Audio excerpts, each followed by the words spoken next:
Welcome to Khufu's funerary complex. The Valley Temple was the first architectural component encountered when one entered the funerary complex. It was considered the official entrance of the tomb and mixed the structural components of both a temple and a portico. Khufu's Valley Temple shows evidence of a basalt pavement, letting us know where the portico portion of the structure was located. Such a partition is believed to symbolize both the subterranean and solar aspects of the afterlife.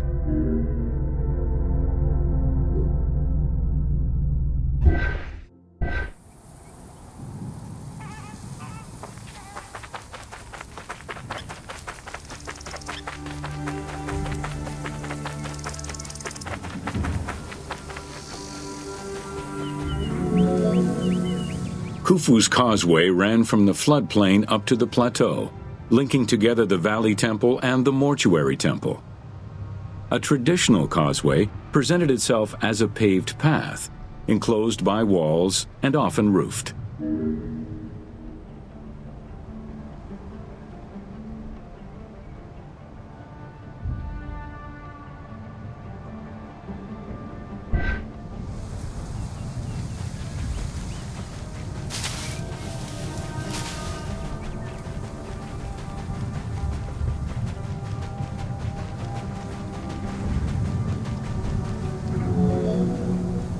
Fragments discovered by archaeologists indicate that the walls in Khufu's causeway, one of the longest known to us, were decorated with carvings and possibly paint.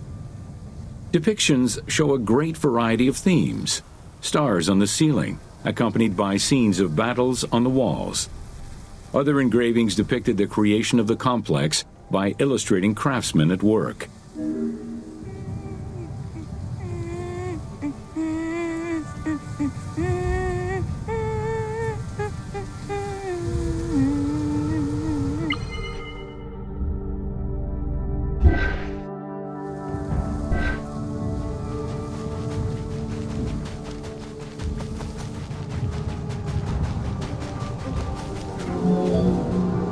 The most impressive private cemeteries of Giza are located east and west of Khufu's pyramid.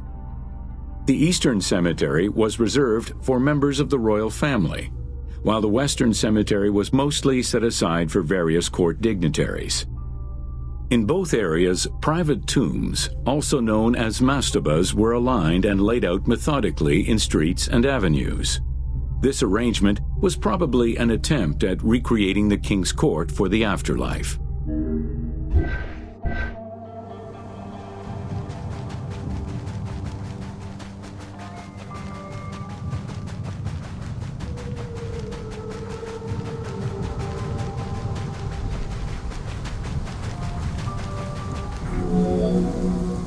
To the east of Khufu's pyramid reside three smaller constructions, the three Queen's Pyramids. A sloping passage led from the ground surface to a burial chamber, cut out of the bedrock and lined with masonry. If it seems quite certain that these monuments were intended for queen's burials, the identity of the original occupants is hard to assess.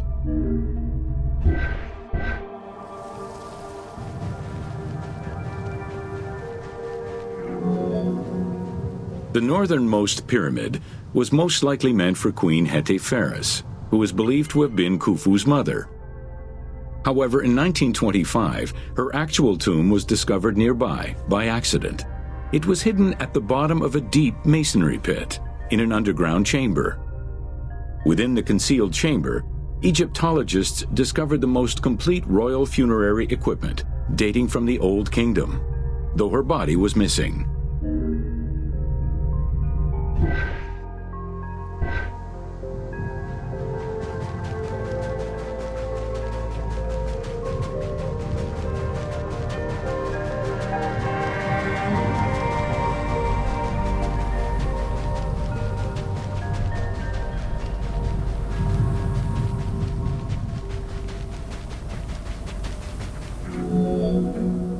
Within the vicinity of Khufu's pyramid, Egyptologists have uncovered 7 boat pits. The exact function of such boat-shaped pits remains unconfirmed, though one can easily conjecture that it was symbolic in nature. The boat pits being located at the eastern side of the pyramid, at the precise spot where the resuscitated king was supposed to reappear, could constitute evidence to support such an assumption.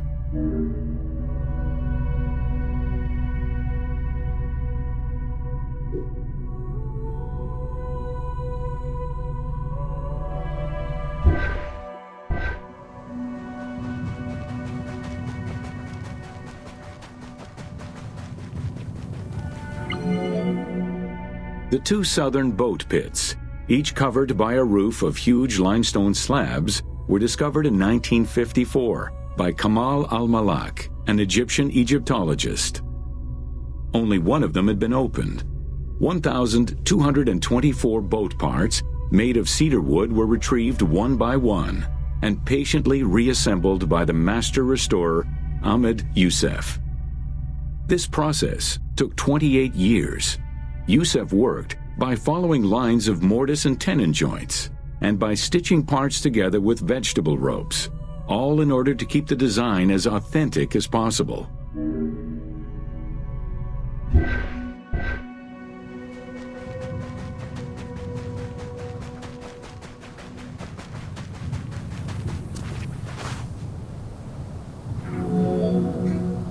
The Greek term pyramidion refers to the capstone of a pyramid or the tip of an obelisk.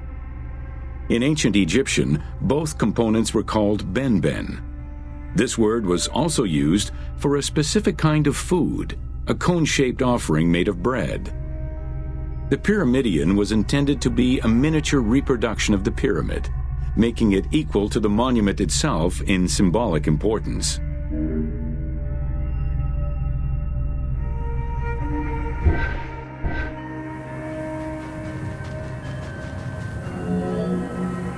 A few pyramidia have been retrieved from pyramidal complexes. The earliest, found in Dashur, is undoubtedly a good example of Old Kingdom's pyramidia. It is made of limestone and has no inscriptions. Some engraved pyramidia were recovered from private funerary chapels. Their inscriptions all related to the solar symbolism of the benben.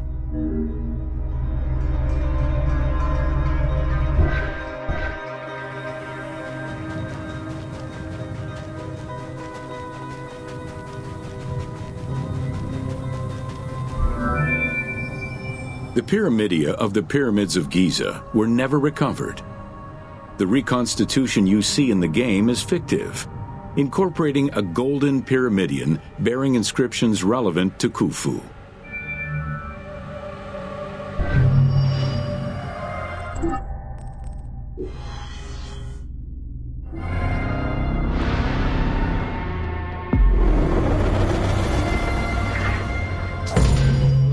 Welcome to Secrets of the Great Pyramid.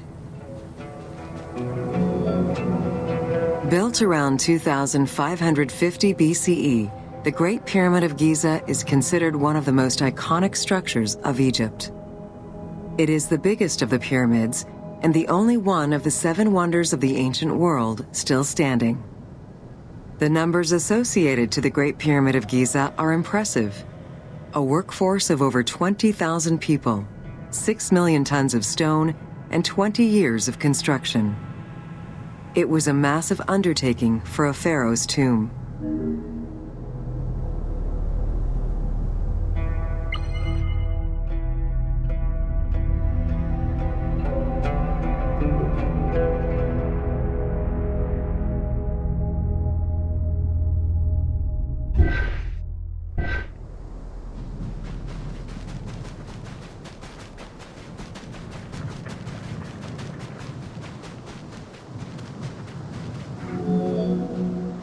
The construction of the Great Pyramid was also a display of power and opulence on the part of Khufu. It is part of the pharaoh's vast funerary complex, which also includes 2 temples, 3 satellite pyramids, a causeway, and a builder's necropolis. We can guess that the intent behind the construction of these monuments was Khufu's way of declaring himself one of the most powerful pharaohs to rule a unified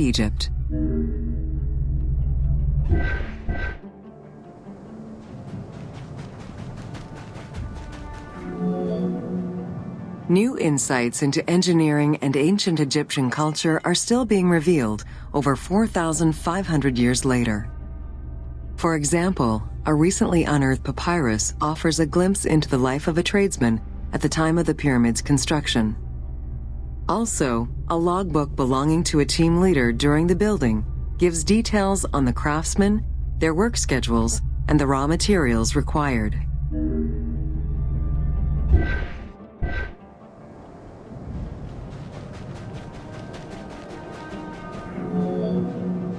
It is interesting to note that by Cleopatra's time, the pyramid's celestial purpose, its construction, and the function of its mysterious inner chambers was already unclear.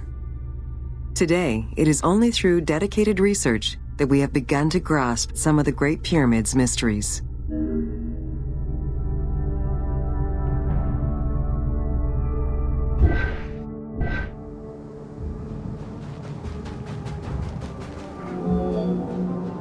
The Egyptians had polished their design for centuries by the time work on the Great Pyramid began. Intended as a tomb for Khufu, the Great Pyramid's structural design has been considered to be nearly perfect by engineers and historians ever since.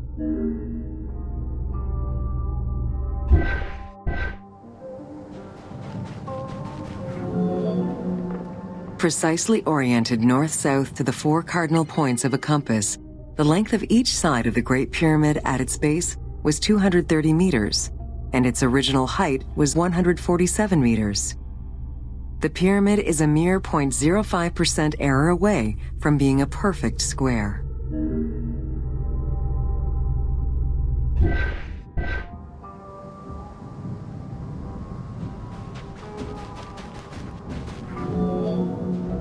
In order to achieve the shape of a true pyramid, the design required many considerations in the planning phases as well as precision during execution.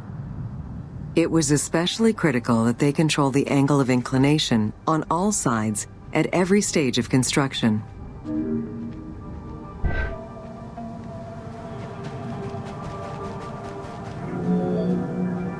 Materials for the Great Pyramid consisted of quarried limestone blocks, weighing between 2 to 15 tons each. The methods of moving these blocks into place is still debated by architects and Egyptologists. The precision of its design in an age with only soft metal tools, as well as the enormous scale of its construction, make the Great Pyramid one of the most impressive feats of human engineering.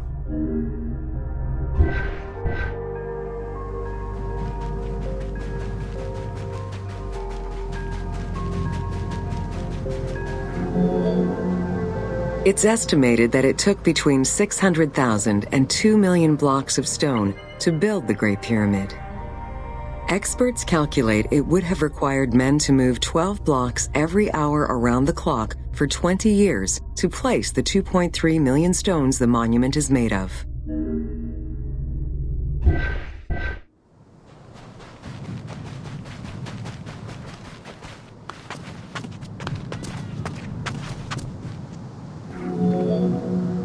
While the interior chambers were built with red granite from Aswan, most of the pyramid was made from local limestone, weighing between 2 to 15 tons per block.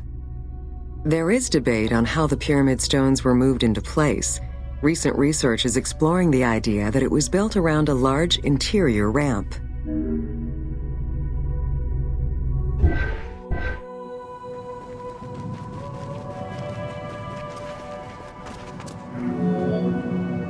The recently discovered logbook confirms that the high-quality limestone of the outer casing was brought by boat across the Nile from a quarry in Tura.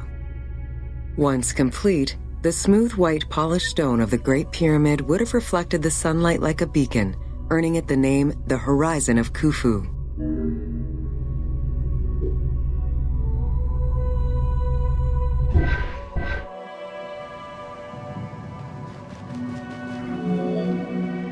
Over the centuries, thieves and travelers attempted to access the Great Pyramid numerous times.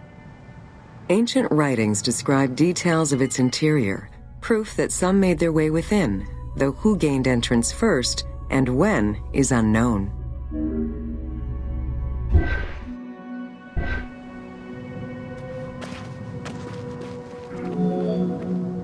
The main entrance of the Great Pyramid is located 17 meters above ground level. It faces north, likely in order to align with the North Star. Though the entrance passageway had been discovered in antiquity, any further access into the Great Pyramid was stopped by massive vertical slabs of rock. As such, present-day visitors to the pyramid must use the Robbers' Entrance.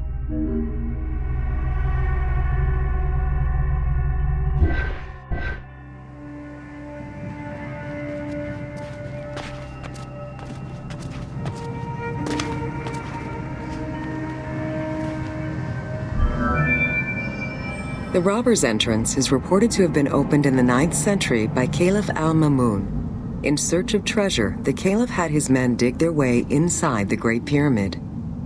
The most likely scenario is that they enlarged a corridor which had been created by tomb robbers during antiquity. As such, this is how the team can justify access to this wonder.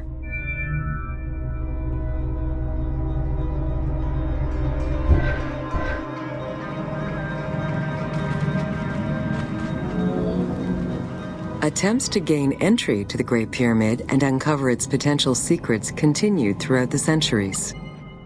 In the 19th century, the belief that another entry existed at the south side resulted in a hole being blasted into the pyramid's side, with no results for the damage that was done. While the search is still ongoing today to uncover more hidden rooms and passageways, conservation is the primary concern of all such efforts.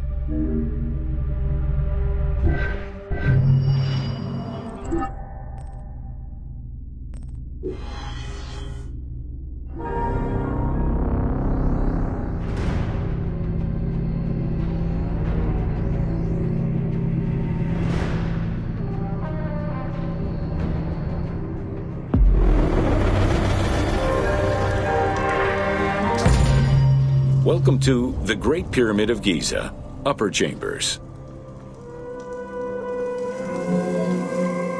At the entrance of the ascending passage are 3 granite flagstones estimated to weigh up to 25 tons each. They were used to protect the Great Pyramid from thieves. Undaunted by the granite blocks, the thieves simply dug into the softer limestone around them, thus creating the Robbers' Entrance.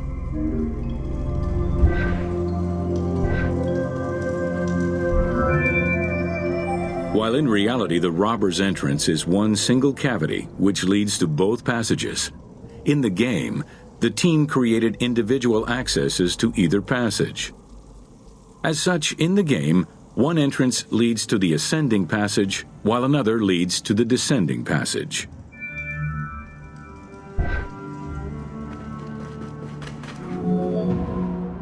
The ascending passageway of the Great Pyramid provides a direct path into the Grand Gallery and is accessed 30 meters from the entrance along the descending corridor.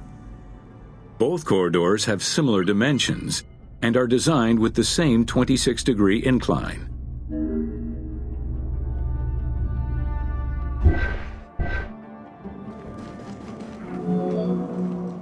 The ascending corridor has smooth masonry on its walls, and the layout includes many trapezoidal stones. Both the floor and ceiling of the passageway indicate that the passage was enlarged, possibly during or after the funeral, to allow workers room to move granite blocks meant to plug the corridor.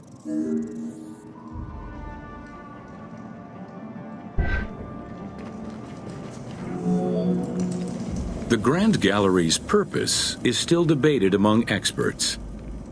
It may have been intended to align with the stars, act as a buffer to protect the king's chamber, or simply to facilitate the transport of the granite blocks used inside the pyramid. Access to the queen's chamber was at the beginning of the Grand Gallery.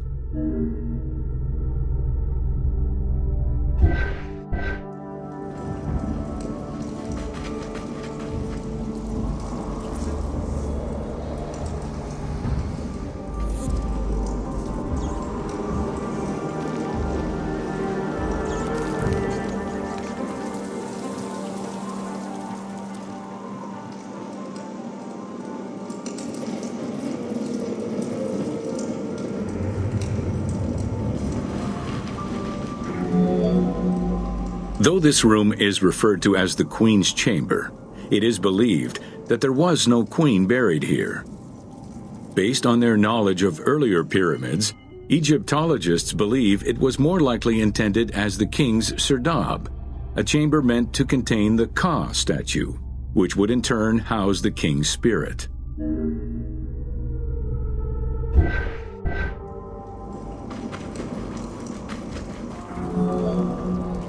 Situated exactly within the pyramid's center, on the east-west axis of the pyramid, the chamber has a vaulted ceiling and measures 5.7 by 5.2 meters.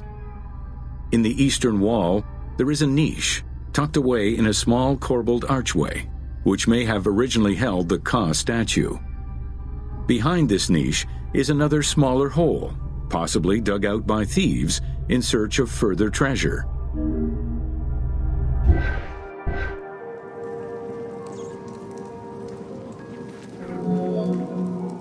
In the 19th century, two shafts were found running through the north and south walls.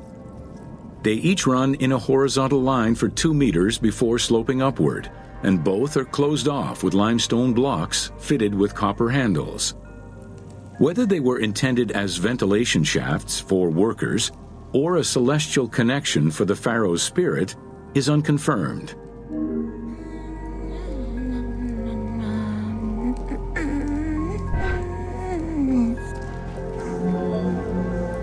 A recent scan of the room indicated the presence of an unknown cavity hidden behind the north face of the walls over the descending corridor. Further investigation is still ongoing to ascertain the nature of the anomaly so as to avoid risking damage to the monument.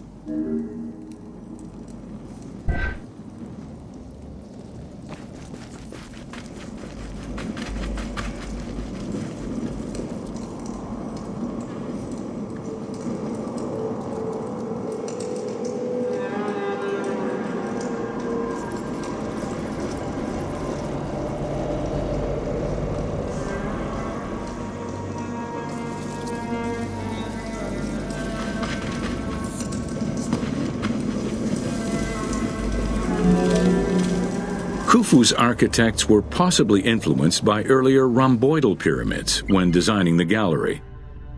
It is the longest corbelled vault ever built, measuring 47 meters long and 8.6 meters high.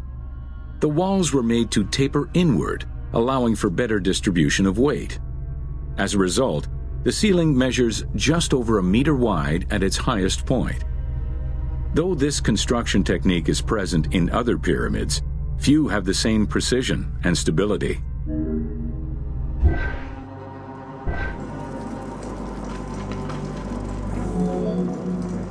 While the space is visually dramatic, the gallery seemed to serve a practical function, though what exactly remains uncertain.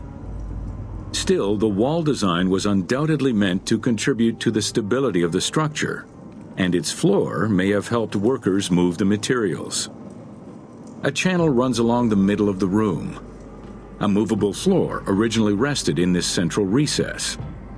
The raised benches on either side are equipped with slots that may have been used to help position the granite blocking stones.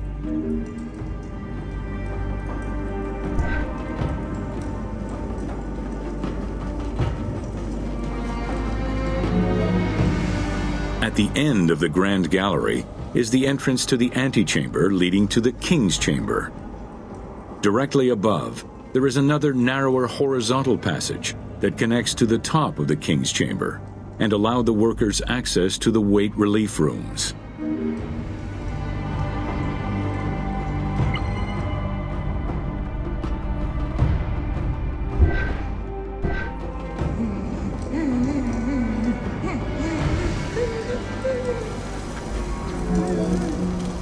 The far end of the Grand Gallery leads to a small antechamber with a portcullis, preventing access to the King's Chamber. The portcullis was composed of 3 separate granite slabs. They were designed to be lowered into place and seal the chamber after the burial of the king. The grooves dug out to hold the slabs in place are still clearly visible to this day. The elaborate locking system was composed of a series of grooves for the ropes and pulleys that dropped the stones into place like the notches on a key.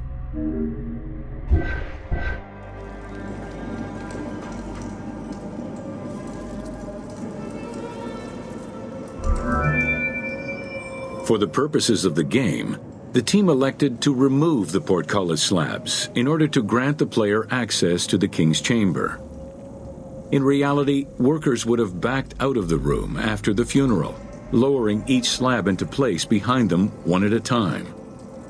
Each of the 3 stones were smashed by looters centuries later, and evidence of their break-in is still evident.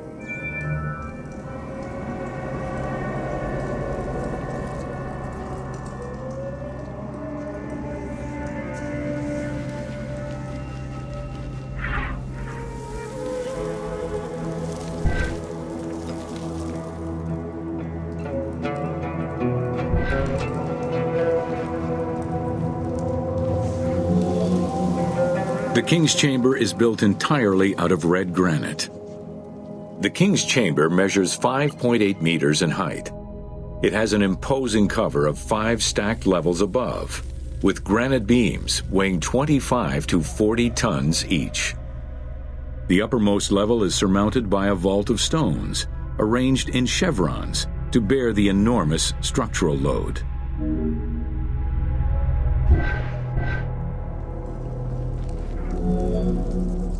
As in the Queen's Chamber, 2 shafts extend out from the room towards the north and south faces of the pyramid. They measure nearly 64 meters until they are blocked by copper-handled granite plugs. Some experts in the culture of the Old Kingdom believe that the shafts were thought to lead the king's soul to the stars, with the incarnation of the pharaoh as the god Ra, represented by the northern well, and the god Horus by the southern well.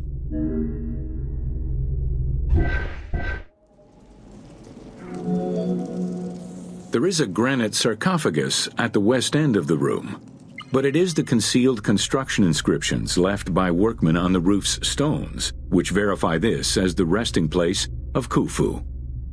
The sarcophagus was recorded as being empty when it was discovered, and its design indicates that there was once a lid in place. It's possible that this sarcophagus is only a cenotaph in memory of the pharaoh, but was never actually meant to receive the body.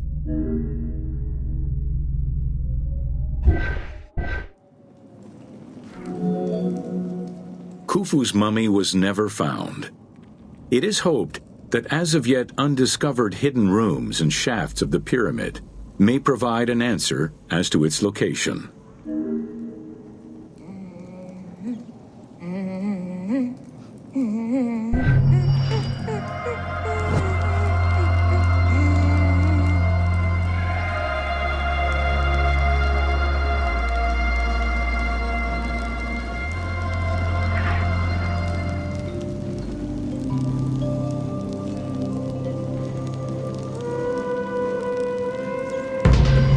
Welcome to Jean-Pierre Houdin's Theories.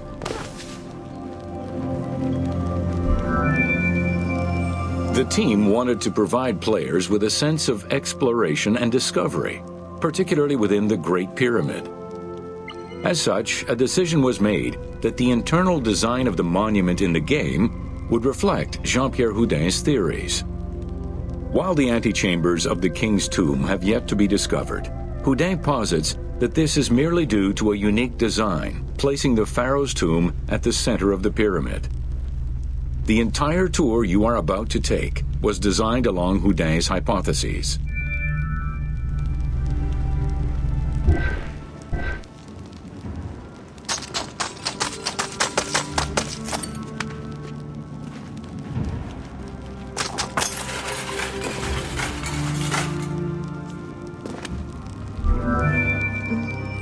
While respecting Houdin's hypothesis as to the general layout of the antechambers, the team wanted the contents to enhance the game experience.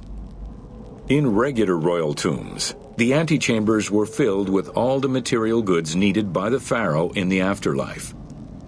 To support the feelings of discovery and awe, the art team created a unique and fantastical treasure in this second antechamber,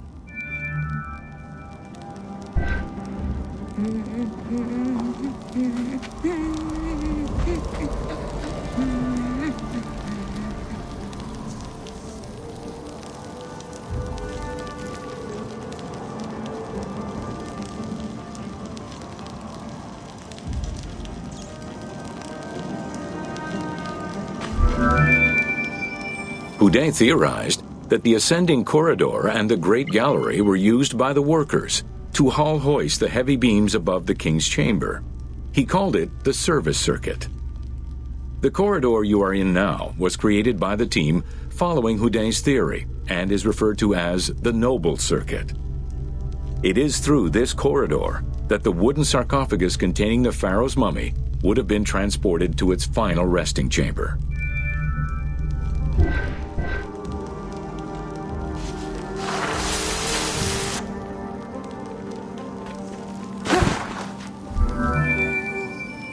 With this structure in mind, one can easily assume that the pyramid's entrance would have been connected to the two antechambers. Modern research has revealed that a cavity might be located behind the north face chevrons of the pyramid. As such, the team chose to create this area for the player to explore. Here is where Houdet believes that the priests and nobles would have exited the pyramid after the burial ceremony.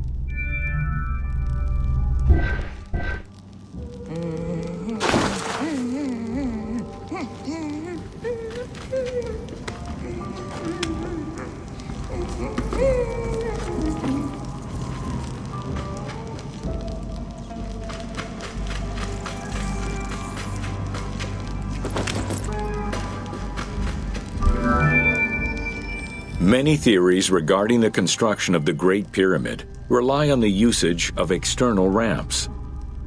However, Houdet believes an external ramp would have been too steep for the upper portion of the pyramid. This is why he posits that there were two ramps: an external ramp for about half of the height of the pyramid, which then became an internal ramp for the second half.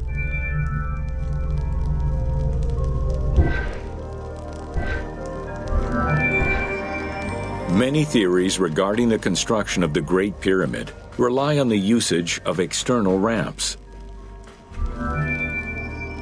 Houdet's theory states that this internal ramp followed the sides of the pyramid in an ascending spiral pattern. A notch discovered in the edge of the Great Pyramid, known as Bob's Room, seems to support this theory. Located at the corners of each edge of the pyramid, these large rooms would have allowed workers to turn the stone by 90 degrees, allowing them to continue the ascent. The team chose to create rooms such as this one, bringing Houdet's hypothesis to life.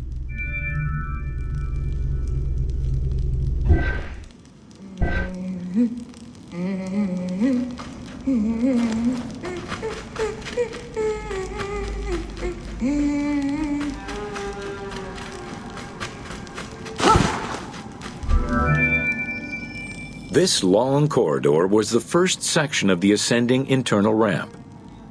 Through it, the blocks used to build the Great Pyramid would have been carefully moved upward and then turned at each edge of the pyramid in order to continue their ascent.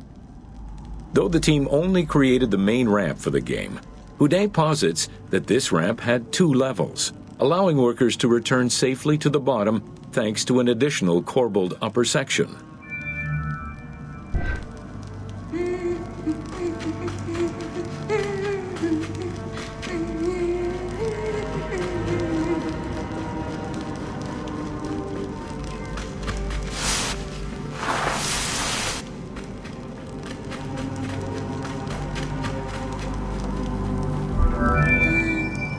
According to Houdet, the start of the inner ramp was located at the base of the southeastern face of the pyramid. This location would have been the junction point of the external and internal ramps. Below us, workers would have built the lower part of the pyramid with the external ramp before eventually switching to the internal ramp for the middle and upper sections of the pyramid.